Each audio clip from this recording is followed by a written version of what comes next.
জিয়া পরিবারকে ধ্বংস করতে আওয়ামী লীগ ও তার মিত্ররা কোনো চক্রান্ত বাদ দেয়নি বলে মন্তব্য করেছেন বিএনপির সিনিয়র যুগ্ম মহাসচিব রুহুল কবির রিজভী। দলের ভারপ্রাপ্ত চেয়ারম্যান তারেক রহমানের স্বদেশ প্রত্যাবর্তন দিবসে শৃঙ্খলা বজায় রাখতে সাধারণ মানুষ ও নেতাকর্মীদের প্রতি আহ্বান জানান তিনি।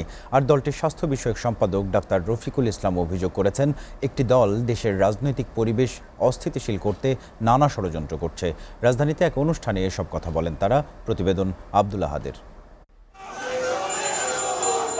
তারেক রহমানের স্বদেশ প্রত্যাবর্তন উপলক্ষে দলটির সিনিয়র যুগ্ম মহাসচিব অ্যাডভোকেট রুহুল কবির রিজভীর নেতৃত্বে মিছিল করে বিএনপির নেতারা, যেখানে উপস্থিত ছিলেন সরকারি ও বেসরকারি মেডিকেল কলেজের সাবেক ও বর্তমান ছাত্রদল নেতারা।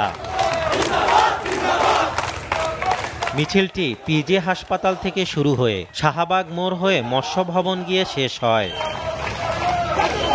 মিছিল পূর্ব সংক্ষিপ্ত সমাবেশে দলটির সিনিয়র যুগ্ম মহাসচিব অ্যাডভোকেট রুহুল কবির রিজভী জানান, দেশে নেমে বিমানবন্দর থেকে এভার কেয়ার হাসপাতালে যাওয়ার পথে ৩০০ ফিট এলাকায় জনসমাগমে শুভেচ্ছা বক্তব্য রাখবেন তারেক রহমান। আমরা সরকারের কাছে বলেছি তার পর্যাপ্ত নিরাপত্তা দেওয়ার জন্য। দলের পক্ষ থেকেও আমরা সবাই, প্রত্যেকটি নেতাকর্মী তার নিরাপত্তার জন্য আমরা সবাই কাজ চালিয়ে যাব। সরকার কথা দিয়েছেন তার নিরাপত্তা নিশ্চিত করবেন। শেখ হাসিনা সরকারের একের পর এক মিথ্যা মামলার মাধ্যমে তারেক রহমানকে দেশে ফিরতে বাধা দেওয়া হয়েছে বলে অভিযোগ করেন রিজভী।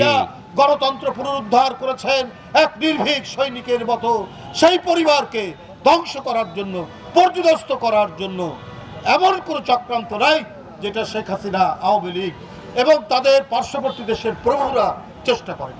আর দলটির স্বাস্থ্য বিষয়ক সম্পাদক ডাক্তার রফিকুল ইসলামের দাবি, দেশের গণতন্ত্র উত্তরণের পথকে বাধাগ্রস্ত করতে একটি দল পরিকল্পিতভাবে বিশৃঙ্খলা সৃষ্টি করছে।